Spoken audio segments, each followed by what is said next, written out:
Hello friends, स्वागत है आप सभी का आपके अपने YouTube channel study with Rohit में।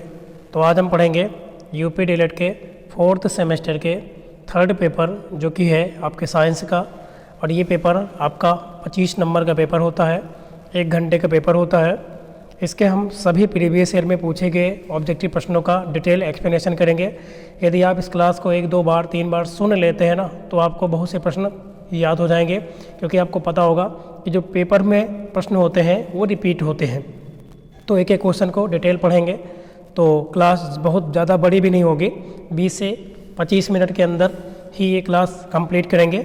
और अभी तक जितने भी प्रश्न पूछे गए हैं या जिनके बनने की संभावना है, उन सभी प्रकार के प्रश्नों को डिटेल एक्सप्लेनेशन के साथ पढ़ेंगे। तो चलिए बिना देरी के हुए क्लास को करते हैं स्टार्ट और लेते हैं पहला क्वेश्चन जो कि एग्ज़ाम में आपके पूछा गया है। क्वेश्चन है पहला, ये रहा क्वेश्चन है, प्राकृतिक वर्ण द्वारा जातियों का उद्भव। प्राकृतिक वर्ण द्वारा जातियों का उद्भव, ये जो नामक जो पुस्तक है, इसके लेखक कौन है? तो इसके लेखक कौन है? चार्ल्स डार्विन है। कौन है? चार्ल्स डार्विन है। और इन्होंने एक सिद्धांत दिया था, प्राकृतिक वर्ण का सिद्धांत। इसी सिद्धांत को प्राकृतिक चयन का सिद्धांत भी कहते हैं, ठीक है। और इनकी किताब थी जिसका नाम था द ओरिजिन ऑफ स्पीसीज। उसमें जो है प्राकृतिक वर्ण द्वारा जातियों का उद्भव ये बताया है उसके बारे में, ठीक है ना। तो इतना समझ में आ गया होगा कि जो है अगर पूछ लिया जाए कि प्राकृतिक वर्ण का सिद्धांत किसने दिया, तो चार्ल्स डार्विन ने दिया था, ठीक है ना। और इनकी पुस्तक का नाम क्या है? तो इनका नाम था, जिसमें बताया था इसके बारे में, द ओरिजिन ऑफ स्पीसीज, ठीक है ना। अगला जो ह्यूगो डीवरीज है, इन्होंने क्या दिया? उत्परिवर्तन के खोज करता है ह्यूगो डीवरीज। चलिएगा आगे बढ़ते हैं हम। नेक्स्ट क्वेश्चन, विश्व एड्स दिवस मनाया जाता है। विश्व एड्स दिवस कब मनाया जाता है? तो आप कहेंगे विश्व एड्स दिवस मनाया जाता है 1 दिसंबर को। कब मनाया जाता है? 1 दिसंबर को, ठीक है ना। और अगर 2 दिसंबर की बात करें, 2 दिसंबर को मनाया जाता है विश्व कंप्यूटर साक्षरता दिवस। समझ में आ गया होगा। नेक्स्ट क्वेश्चन की ओर मूव करते हैं, लेते हैं अगला क्वेश्चन। विद्युत धारा के बारे में है। क्वेश्चन है कि विद्युत धारा का मात्रक क्या होता है? तो जो विद्युत धारा का मात्रक है वो होता है हमारा एम्पियर, ठीक है ना। विद्युत धारा का मात्रक क्या होता है? एम्पियर। अब एम्पियर किसे कहते हैं? विद्युत धारा अगर पूछ ले तो किसी चालक तार में आवेश के प्रवाह की दर को क्या कहते हैं? विद्युत धारा। किसी चालक में आवेश के प्रवाह की दर को क्या बोलते हैं? विद्युत धारा। और इसका मात्रक क्या होता है? एम्पियर, ठीक है। इसका सूत्र क्या होता है अगर पूछ लिया जाए तो धारा को हम आई से दिखाते हैं। आई बराबर होता है Q/T। इसी फार्मूले से आपको ये परिभाषा याद हो जाएगी। Q क्या है? आवेश, और T क्या है? समय। तो आवेश के प्रवाह की दर को क्या कहते हैं? विद्युत धारा कहते हैं। इसका मात्रक क्या होता है? एम्पियर। अच्छा, एम्पियर ना दिया हो तो आपका क्या सही हो जाएगा? देखो सूत्र क्या है? Q/T। Q क्या है? आवेश। आवेश का मात्रक क्या होता है? तो कूलाम। और T समय का मात्रक क्या होता है? तो सेकेंड। तो क्या बन जाएगा? कूलाम प्रति सेकेंड, ठीक है ना। यदि एम्पियर ना हो तो क्या सही हो जाएगा? कूलाम प्रति सेकेंड। अच्छा, ये कूलाम किसका मात्रक है? आवेश का। और ये सेकंड किसका मात्रक है? समय का। वोल्ट किसका मात्रक है? तो आप कहेंगे विभव या विभवांतर का, ठीक है। समझ में आ गया होगा यहाँ तक। नेक्स्ट क्वेश्चन देखते हैं। क्वेश्चन है, चुंबकीय पदार्थ है, इसमें से कौन सा ऐसा है जिसमें चुंबक का गुण पाया जाएगा, तभी चुंबकीय पदार्थ कहलाएगा। चलिए देखते हैं, है ना, कौन सा है इसमें? निकिल। निकिल नहीं है, कोबाल्ट नहीं है। चुंबकीय पदार्थ इसमें से कौन है? लोहा, ठीक है ना। जो जिसमें क्या पाया जाएगा? चुंबकीय गुण पाया जाता है ना। लोहे को चुंबक क्या करेगा? अपनी ओर आकर्षित करेगा, ठीक है ना। लोहे या लोहे से बनी वस्तुओं को। तो चुंबकीय पदार्थ इसमें से कौन है? तो आप कहेंगे लोहा ऑप्शन सही है, ठीक है ना। कुछ मात्रा तक निकिल और कोबाल्ट को भी चुंबक अपनी ओर आकर्षित करता है, लेकिन यहाँ पे अगर चुंबकीय पदार्थ में बात करें तो वास्तव में क्या होगा? लोहा होगा। अगर बात कर लिया जाए कि अस्थायी चुंबक किसका बनता है, तो अस्थायी चुंबक बनाया जाता है स्टील का, ठीक है ना। जबकि अस्थायी चुंबक निकिल और कोबाल्ट के बनाए जाते हैं। चलिए आगे बढ़ते हैं हम। अगला क्वेश्चन है, डोलामाइट किसका अयस्क है? डोलामाइट किसका अयस्क है? तो आप कहेंगे डोलामाइट जो होता है ये मैग्नीशियम का अयस्क होता है। किसका अयस्क होता है? मैग्नीशियम का, ठीक है ना। जबकि ये जो Hg लिखा है ये पारा है, और इसका अयस्क जो होता है क्या होता है? सिनेबार, HgS, ठीक है ना। ये पारे का अयस्क होता है। चलिए आगे बढ़ते हैं नेक्स्ट क्वेश्चन की ओर। और क्वेश्चन है अगला, ये रहा हमारा क्वेश्चन। यदि आपको सही से दिख नहीं रहा होगा तो क्वालिटी आप बढ़ा लेंगे, क्लियर दिखेगा। सुने आप 2-3 बार, बस सुनने से ही काम हो जाएगा। कांच की छड़ को जब हम रेशम से रगड़ते हैं तो छड़ में आवेश कैसा आता है? जब कांच की छड़ को रेशम से रगड़ा जाता है तो उस पर जो कांच की छड़ है उस पर आवेश कैसा आ जाता है, धनावेश, जबकि रेशम की छड़ पर कैसा आता है, ऋणावेश। ये याद रखेंगे, ठीक है ना। तो कांच की छड़ को जब रेशम से रगड़ा जाता है तो कांच की छड़ पर कैसा आवेश आता है, धनावेश, ठीक है ना। अब आवेश क्या है, आवेश क्या होता है, किसी पदार्थ का वह गुण होता है जिसके कारण या तो उसमें विद्युत क्षेत्र बनता है या फिर चुंबकीय क्षेत्र उत्पन्न करता है। आप देखे होंगे जब हम बालों में क्या करते हैं, कंघी को रगड़ें और रगड़ने के बाद कागज़ के छोटे छोटे टुकड़े के पास ले जाएं तो क्या करेगा, कागज़ के छोटे छोटे टुकड़ों को जो कंघी होती है वो अपनी ओर क्या करती है, आकर्षित कर लेती है, ठीक है। चलिए अगला क्वेश्चन है, आवर्त सारणी में किसी समूह में ऊपर से नीचे जाने पर क्या होता है, इसमें से पूछा गया कौन सा सही है। तो आइए देखते हैं इसमें कौन सा सही हो जाएगा। आणविक त्रिज्या घटती है, बिल्कुल गलत है, क्योंकि जब हम किसी समूह में, देखो आवर्त सारणी के जन्मदाता पूछे तो कौन है, मेंडेलीव है, ठीक है ना।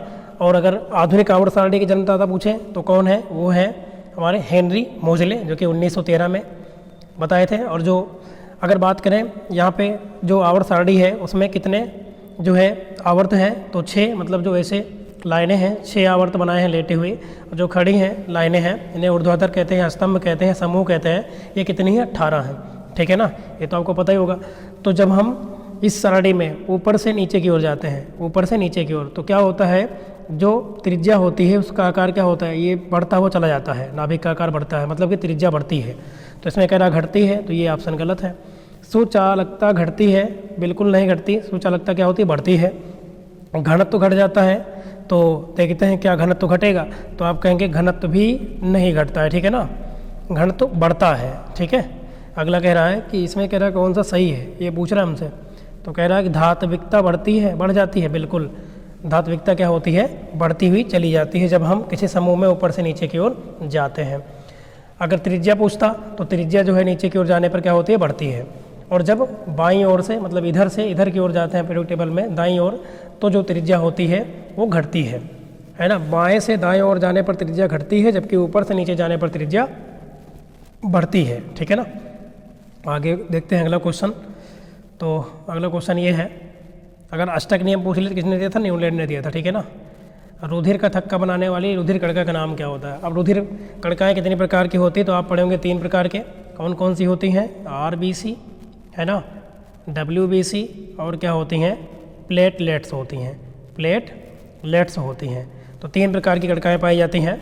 जबकि रुधिर का संगठन पूछ ले तो रुधिर में 2 चीज़ होता है, एक होता है आपका प्लाज्मा और एक होता है रुधिर कणिकाएँ। प्लाज्मा जो कि लगभग जो ब्लड है उसका कितना % भाग बनाता है, तो आप कहेंगे 60 से 65%, और जो 40 से 45% होता है वो क्या होती है, हमारी कणिकाएँ होती हैं। अब कणिकाएँ में RBC जो कि है रेड ब्लड कॉर्पसल्स, जिसका साइंटिफिक नेम क्या होता है, पूछ ले वैज्ञानिक नाम, तो एरिथ्रोसाइट होता है। WBC जिसे हम क्या कहते हैं, वाइट ब्लड कॉर्पसल्स, और इसका जो है रस जो है अगर पूछ लें कि साइंटिफिक नेम क्या होता है, तो क्या होता है, तो आप कहेंगे जो है इसको कहेंगे ल्यूकोसाइट। जबकि जो प्लेटलेट्स है इसको हम क्या बोलते हैं, थ्रोम्बोसाइट्स कहते हैं, इसका वैज्ञानिक नाम जो होता है। और यही जो प्लेटलेट्स होती हैं यही क्या करती हैं, रुधिर का थक्का बनाने का काम करती हैं। तो क्या सही हो जाएगा, प्लेटलेट्स। क्या सही होगा, प्लेटलेट्स जो होती हैं ये रुधिर का थक्का बनाने का काम करती हैं, ठीक है ना। चलिए आगे बढ़ते हैं हम। अगला क्वेश्चन क्या दिया है, प्राकृतिक चयनवाद किसने प्रतिपादित किया। तो जो प्राकृतिक चयनवाद है इसके प्रतिपादन भी कौन है, डार्विन है, चार्ल्स डार्विन है, ठीक है ना। जबकि जो ग्रेगर जॉन मेंडल है इन्होंने क्या किया था, तो आप कहेंगे आनुवंशिकता के जनक कहे जाते हैं, ठीक है। चलिए आगे बढ़ते हैं। नेक्स्ट क्वेश्चन है अगला, ये रहा, थोड़ा जूम कर देते हैं ताकि क्लियर दिखे। ये देखो 16 में पूछा गया क्वेश्चन है सब। निम्नलिखित में से सांद्रण की विधि कौन सी नहीं है। तो देखिए सांद्रण की विधियाँ, फैन प्लॉन विधि भी है, चुंबकीय पृथक्करण भी है, गुरुत्वीय पृथक्करण भी है। जो निस्तापन है ये सांद्रण की विधि नहीं आती है, ठीक है ना। तो ऑप्शन सा सही हो जाएगा। अगला, वातावरण और जीवधारियों के पारस्परिक संबंधों से क्या बनता है। तो वातावरण और जीवधारी के पारस्परिक संबंध से क्या बनता है, तो आप कहेंगे बनता है पारिस्थितिक तंत्र बनता है। क्या बनता है, पारिस्थितिक तंत्र बनता है, ठीक है ना। अच्छा, पारिस्थितिक तंत्र पूछ ले किसे कहते हैं, तो जैविक और अजैविक घटकों से बना तंत्र ही क्या कहलाता है, पारितंत्र या पारिस्थितिक तंत्र कहलाता है, ठीक है। चलिए तो इसमें 11 में बात सही हो जाएगा। अगला क्वेश्चन देखिए, शुष्क सेल में किस पदार्थ की छड़ एनोड का कार्य करती है ना। तो शुष्क सेल अगर बात करें तो इसमें जो एनोड की कार्य करती है वो करती है हमारा कार्बन। कौन करता है? कार्बन। ठीक है ना।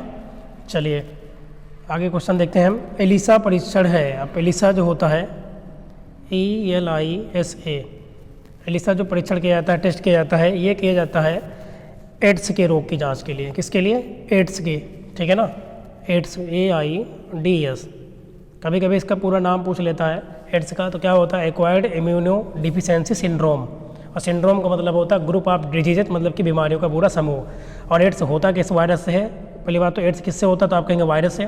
किस वायरस से होता है? तो HIV वायरस से। ठीक है ना। इसका नाम होता है पूरा ह्यूमन इम्यूनो डिफिशियंसी वायरस। अगला क्वेश्चन देखेंगे। गैलिना किस धातु का अयस्क है? तो जो गैलिना होता है ये किसका अयस्क होता है? तो लेड का। किसका होता है? लेड का। लेड धातु का क्या होता है? अयस्क होता है गैलिना। ठीक है ना।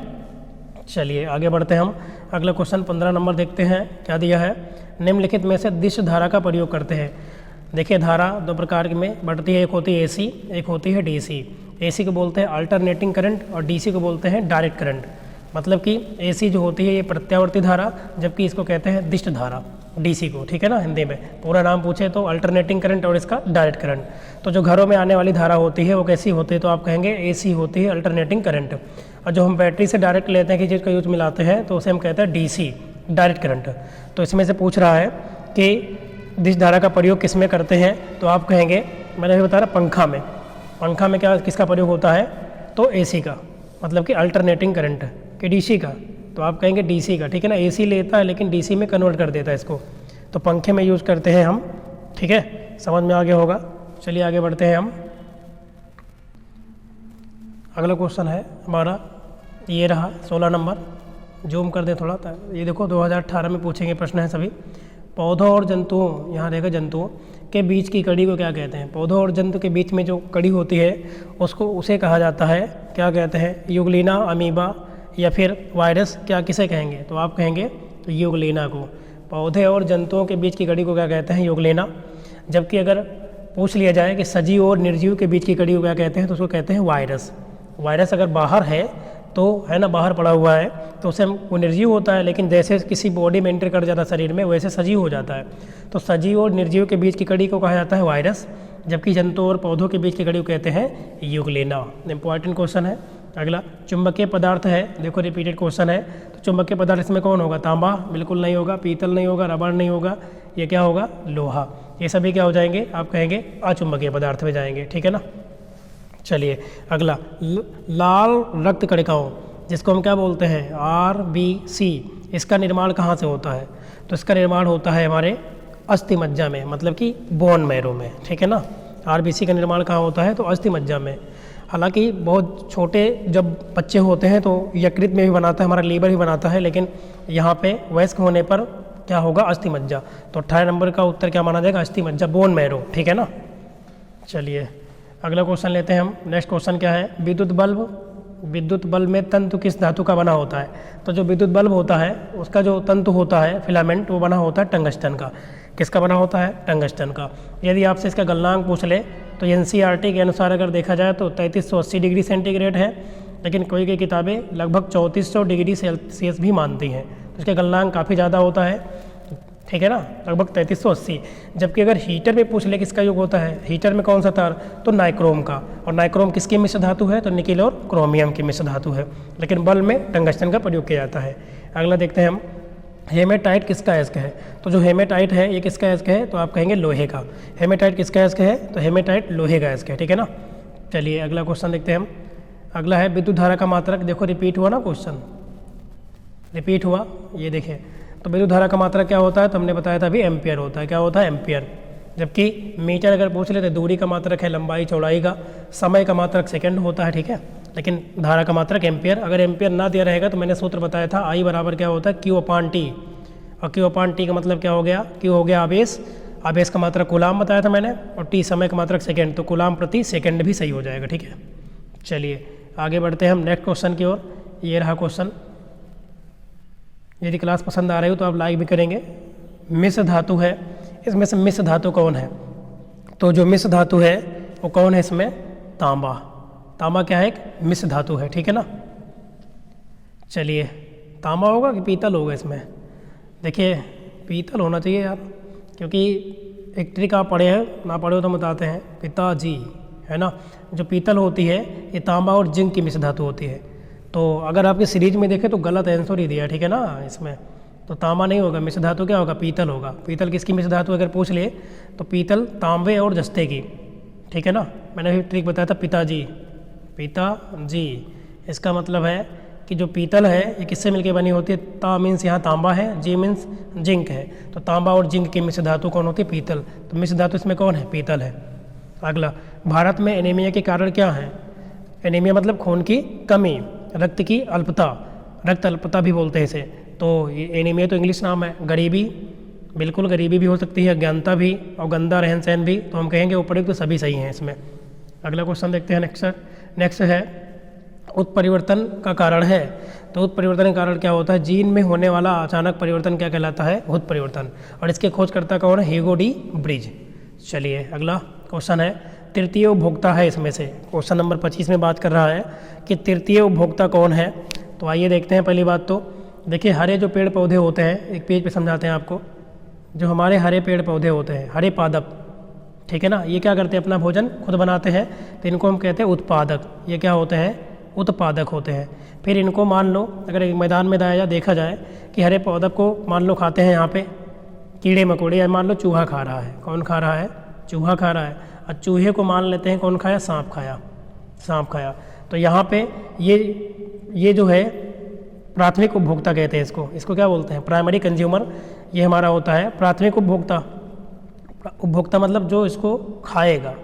और ये क्या होता है, ये होता है हमारा द्वितीय उपभोक्ता। ये क्या हो जाएगा, सेकेंडरी कंज्यूमर, द्वितीय उपभोक्ता। तो हमसे क्या पूछा था इस प्रश्न में, आप देख लें अब। अच्छा, ये जो बना पहले आप इसको समझ लो। इसको हम कहते हैं क्या, खाद्य श्रृंखला। क्या होता है, खाद्य श्रृंखला, जिसमें पूरी एक चेन बनती है। जैसे कि हरे पौधे कौन खा रहा है, चूहे, और चूहे कौन खा रहा है, सांप। अगर इसमें से किसी एक को हटा दें तो फिर यहाँ पे जो है पर्यावरण में या पारिस्थितिक तंत्र में क्या होगा, बहुत बुरा प्रभाव पड़ेगा। जैसे कि हरे पौधे अगर नहीं होंगे तो क्या चूहा क्या खाएगा, सांप को थोड़ी ना खाएगा। तो इसकी डेथ हो जाएगी, मृत्यु हो जाएगी। अगर चूहा ना मिले तो हरे पौधे का सांप थोड़ी ना खाएगा। तो इसको हम कहते हैं फूड चेन। एक होती है खाद्य जाल। जाल में एक ही चीज़ को कई जो है वस्तुएं खाती हैं, या कई चीज़ों के द्वारा एक ही चीज़ को खाया जाता है। तो तृतीय उपभोक्ता में देखिए, प्राथमिक उपभोक्ता में कौन होगा। अब जैसे सांप को खा लेता चील, सांप को कौन खाता, चीलबाज, तो होता तृतीय उपभोक्ता, ठीक है ना। तो इसमें तृतीय उपभोक्ता पूछा है। देखो हरे पौधे को कौन खा लेगा, चूहे खाएंगे। तो चूहा प्राथमिक उपभोक्ता, चूहे कौन खाएगा, सांप खा लेगा, है ना।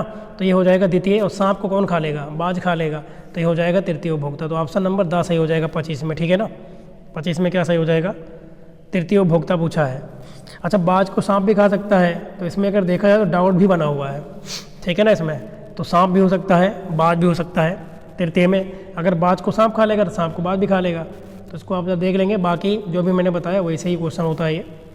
और प्राथमिक उपभोक्ता में हमेशा रखा जाता है शाकाहारी को, ठीक है ना। द्वितीय उपभोक्ता में मांसाहारी, जबकि तृतीय उपभोक्ता में क्या होते हैं, एक प्रकार से हम बोल सकते हैं कि सर्वाहारी। और सर्वाहारी रख सकते हैं यहाँ पे, ठीक है ना, जो बड़े जो है मांसाहारी को खाए। अगला उपधातु कौन है इसमें से। तो आर्सेनिक, एंटीमनी, ये सभी क्या होती है, उपधातुएं होती हैं, ठीक है ना। पीरियोडिक टेबल में लगभग 7 जो है क्या है, उपधातुएं हैं। आगे हम देखते हैं अगला क्वेश्चन। उपार्जित लक्षणों के वंशागति का सिद्धांत किसने दिया था। तो जो उपार्जित लक्षणों का वंशागति सिद्धांत है, इसका प्रतिपादन किसने किया था, जीन बैप्टिस्ट लेमार्क ने किया था। किसने किया था, लेमार्क ने, ठीक है ना। चलिए आगे बढ़ते हैं हम। अगला क्वेश्चन देखते हैं हम। नेक्स्ट क्वेश्चन क्या है, क्वेश्चन ये है हमारा, चलिए थोड़ा फास्ट करते हैं ताकि ज़्यादा बड़ी क्लास ना हो। नोबेल गैस का उदाहरण है। नोबेल गैस किसे कहते हैं, नोबेल गैस जिन्हें हम निष्क्रिय गैसें कहते हैं, जो किसी के साथ क्रिया नहीं करती हैं। और ये पीरियोडिक टेबल में आवर्त सारणी में ग्रुप 18 में पाई जाती हैं। जैसे कि कौन कौन है, हीलियम है, नियान है, आर्गन है, क्रिप्टॉन है ना, जीनान है। ये सभी क्या है, निष्क्रिय गैसें हैं। ये किसी के साथ क्रिया नहीं करती। रेडान है, ये सभी हैं। तो हाइड्रोजन बिल्कुल नहीं है, इसको क्या बोला गया है, आवारा तत्व बोला गया है, क्योंकि इसका कोई निश्चित स्थान नहीं है। ऑक्सीजन भी नहीं है, कार्बन डाइऑक्साइड भी नहीं है। रेडान गैस कैसी है, नोबेल गैस। ये कहाँ पाई जाती है, आवर्त सारणी में वर्ग 18 में पाई जाती है। ये किसी से क्रिया नहीं करती। केवल एकमात्र नोबेल गैस है जिनान, जो कि क्या करती है, यौगिक बनाती है क्रिया करके, बाकी कोई भी निष्क्रिय गैस क्रिया नहीं करती। इसीलिए इनको हम बल्ब में भरते हैं। जो बड़े लेवल की ट्यूबलाइट होती हैं, महंगे महंगे जो आते हैं, है ना, लाइटें, उसमें इनको भरा जाता है, क्योंकि ये क्रिया नहीं करती हैं और उसके वाष्पीकरण से बचाते का काम करती हैं। जनित्र द्वारा ऊर्जा का रूपांतरण होता है। जनित्र बोले तो एक प्रकार से आप कहें जनरेटर। जनरेटर किस ऊर्जा को किसमें बदलता है? तो जनरेटर क्या करता है, यांत्रिक ऊर्जा को क्या बना के देता है हमें, विद्युत ही तो देता है, तो यांत्रिक ऊर्जा को विद्युत में बदलता है। जबकि जो मोटर होता है वो विद्युत ऊर्जा को यांत्रिक ऊर्जा में बदलता है, मोटर। ठीक है, चलिए आगे हम, और रासायनिक को उसमें बात करें तो जैसे पेट्रोल वट्रोल हो गया, तो इसमें हमने क्या पूछा था, जनित्र। तो जनित्र यांत्रिक को किसमें बदलता है, विद्युत में बदलने का काम करता है। सिनेबार किसका गैस है? तो सिनेबार मैंने भी बताया था पारे का। पारे का गैस क्या होता है, सिनेबार। और सिनेबार का सूत्र पूछ ले तो क्या होता है, HGS। क्या होता है, HGS, इसको सिनेबार बोलते हैं, और ये पारे का गैस होता है। ठीक है ना, चलिए आगे हम देखते हैं। अगला क्वेश्चन क्या है, निम्न में से विषाणु जनित रोग नहीं है, मतलब कौन सा रोग है जो विषाणु से नहीं फैलता। ठीक है, तो बताएंगे, बताएं कौन सा सही होना चाहिए आपके अनुसार। आपके अनुसार इसमें से कौन सा सही होना चाहिए, विषाणु जनित रोग नहीं कौन सा नहीं है, तो बताएं कौन सा नहीं है। पोलियो, एड्स, है ना, हैजा या कोरोना, इसका उत्तर आप बताएंगे क्या सही होना चाहिए, आप बताएं कमेंट करके। ठीक है ना, चलिए अगला देखते हैं हम, बताएंगे आप कमेंट में इस क्वेश्चन का 31 का उत्तर। चलिए देखिए क्या है, निम्न में से प्राथमिक सेल नहीं है। इसमें से जो प्राइमरी सेल कौन सा नहीं है, तो जो लेड संचायक जो बैटरियाँ होती हैं सेल, वो हमारे जो है प्राइमरी सेल में नहीं आते हैं, तो 10 सही हो जाएगा। उसका उत्तर आप बताएंगे जरूर कमेंट में। अगला क्वेश्चन देखिएगा, क्वेश्चन क्या है, रक्त को निम्नलिखित में से किस तापक्रम पर कांच या प्लास्टिक की वायुरुद्ध बोतलों में सुरक्षित रखते हैं। तो अच्छा क्वेश्चन है, याद रखना 4.5 डिग्री सेंटीग्रेड होता है। डार्विनवाद संबंधित है। डार्विनवाद किससे संबंधित है, तो आप कहेंगे जो डार्विनवाद है ये संबंधित है, अभी आप पढ़े थे, उपार्जित लक्षणों की वंशागति। ठीक है ना, अगला क्वेश्चन देखते हैं हम। क्वेश्चन क्या है, ऊर्जा का मात्रक क्या है। तो ऊर्जा किसे कहते हैं अगर पूछ लिया जाए तो कार्य करने की क्षमता को क्या कहते हैं, ऊर्जा कहते हैं। और ऊर्जा का मात्रक क्या होता है, जूल होता है। क्या होता है, जूल, है ना। अब कार्य किसे कहते हैं, तो किसी वस्तु पर बल लगाकर बल की दिशा में वस्तु के विस्थापन को कार्य कहते हैं। कार्य को W दिखाते हैं, और W बराबर होता है F × S × cos थीटा। ठीक है ना, जहाँ F क्या होता है, बल होता है, S होता है दूरी या विस्थापन बोल दो, cos थीटा एंगल होता है, बल और विस्थापन के बीच बना कोण होता है। तो कार्य का मान अधिकतम कब होता है, जब थीटा का मान कितना होता है, तो थीटा का मान अगर 0 डिग्री है तो कार्य का मान अधिकतम होता है, 90 है तो कार्य शून्य हो जाता है। ठीक है, तो मात्रक क्या होता है, जूल। कार्य का और ऊर्जा दोनों का मात्रक जूल ही होता है। न्यूटन किसका मात्रक है, तो बल का। एम्पेयर किसका मात्रक है, धारा का। अगला कार्य का सही सूत्र है, तो अभी मैंने बताया बल गुणे विस्थापन। तो कार्य बराबर क्या होता है, बल गुणे बल की दिशा में विस्थापन, तो पहला वाला सही हो जाएगा। ठीक है ना, अगला किसी वस्तु के कार्य करने की क्षमता। अभी मैंने बताया था कि किसी वस्तु के कार्य करने की क्षमता को क्या कहते हैं, ऊर्जा कहते हैं। क्या कहते हैं, ऊर्जा कहते हैं। ठीक है ना, कार्य करने की क्षमता को ऊर्जा कहते हैं। अगला क्वेश्चन देखिएगा, एकांक आवेश बटे समय किसका सूत्र है, मतलब कि आवेश Q बटे समय T किसका सूत्र है। अगर ध्यान से पढ़े होंगे तो पहले ही उत्तर मिल गया होगा। I का, धारा का सूत्र है, मैंने बता रखा था, I बराबर Q/T। तो किसका है, विद्युत धारा का। अगला, ऊर्जा का सबसे महत्वपूर्ण स्रोत है। इसमें से ऊर्जा का सबसे महत्वपूर्ण स्रोत कौन है भैया, नेचुरली है, सूर्य देव है हमारे। अगला, निम्न में से कौन जल में घुलनशील विटामिन है।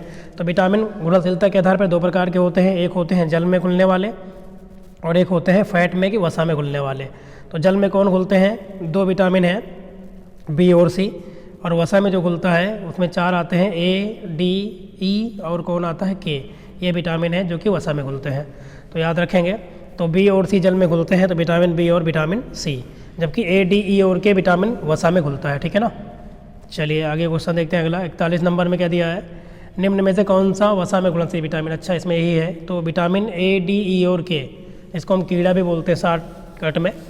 अगला, स्कर्वी रोग की पहचान है। जो स्कर्वी रोग होता है इसमें क्या होता है, मसूड़े जो होते हैं, विटामिन C कमी होती है और मसूड़े से क्या होता है, रक्त स्राव मतलब खून निकलने लगता है।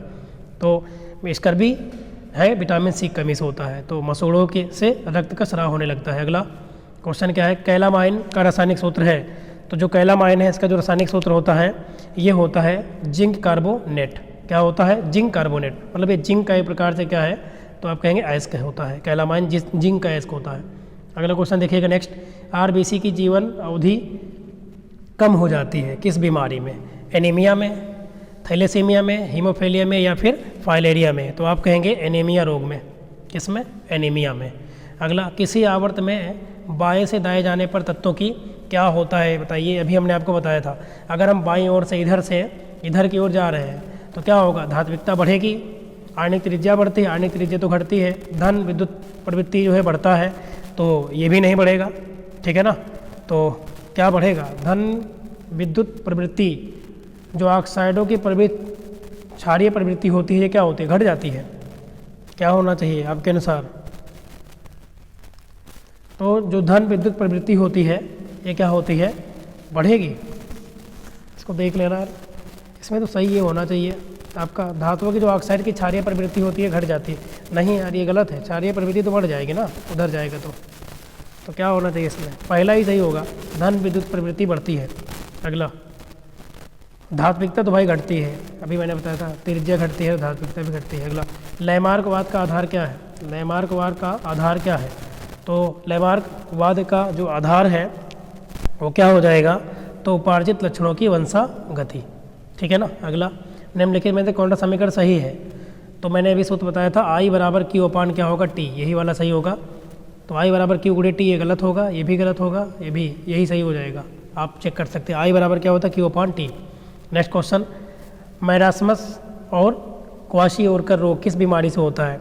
तो जो ये रोग होते हैं, ये होती है हमारे अंदर जब प्रोटीन की कमी हो जाती है, तो मैरास्मस और क्वाशियोरकर रोग हो जाते हैं। चलिए लास्ट पेज की ओर बढ़ते हैं। क्वेश्चन है, रक्त दाब मापा जाता है। इतने ही प्रश्नों में से आपका एग्जाम में क्लियर हो जाएगा, ऑब्जेक्टिव सभी के सभी। रक्त दाब किससे नापते हैं? तो रक्त दाब का जो मापक होता है उसको बोलते हैं स्पिग्मोमैनोमीटर। क्या होता है? स्पिग्मोमैनोमीटर। अगला, किस रक्त को सर्वदाता कहते हैं? तो जो सर्वदाता है वो क्या है? ओ, और ओ में भी ओ माइनस होता है अगर वो डिटेल पूछा जाए तो, ठीक है। जबकि ए बी जो प्लस होता है, ए बी, लेकिन ए बी प्लस भी बोल सकता है, इसको सर्वग्राही करते हैं, मतलब सब ग्रुप का रक्त जिसके अंदर ये पाया जाएगा उसको दे सकते हैं, मतलब कि चढ़ाया जा सकता है। जबकि ये क्या होता है? सर्वदाता होता है, ये सबका ग्रहण कर सकता है ए बी वाला, ठीक है ना। वो अब जिसके अंदर ओ ग्रुप पाया जाएगा ब्लड का, वो सबको दे सकता है, ओ में भी ओ नेगेटिव। अगला, किस रक्त समूह को सर्वग्राही कहते हैं? तो सर्वग्राही सबका जो ग्रहण करें तो ए बी होता है। अगला, कौन सा पिरामिड सदैव सीधा होता है? क्वेश्चन नंबर 52 में कह रहा है कौन सा पिरामिड सदैव सीधा होता है? सीधा हमेशा। तो बताइए, ऊर्जा का जो प्रवाह होता है ये हमेशा जो है पिरामिड में सीधा होता है, ठीक है। और इसके बारे में बताया था लिंडेमैन वैज्ञानिक ने, उन्होंने बताया था जब एक व्यक्ति से दूसरे व्यक्ति में जो ऊर्जा जाती है तो उसका 10% ऊर्जा जो है दूसरे में जाती है, पहले वाले की 10% ऊर्जा दूसरे में चली जाती है। अगला क्वेश्चन, पाणितंत्र में ऊर्जा का प्रवाह कैसा होता है? तो सदैव एक दिशीय होता है। कैसा होता है? सदैव एक दिशा में होता है पाणितंत्र में, जिसे पारिस्थितिक तंत्र बोलते हैं। ग्रीन हाउस प्रभाव का क्या कारण है?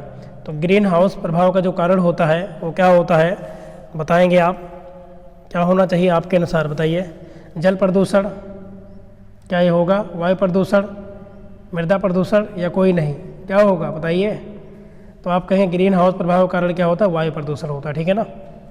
चलिए, वैसे देखा जाए तो लगभग ग्रीन हाउस प्रभाव में जो मेन जिम्मेदार जो गैस होती है वो आप पढ़े होंगे, क्या होती है? CFC गैस होती है, क्लोरोफ्लोरोकार्बन, जो कि आजकल बैन है।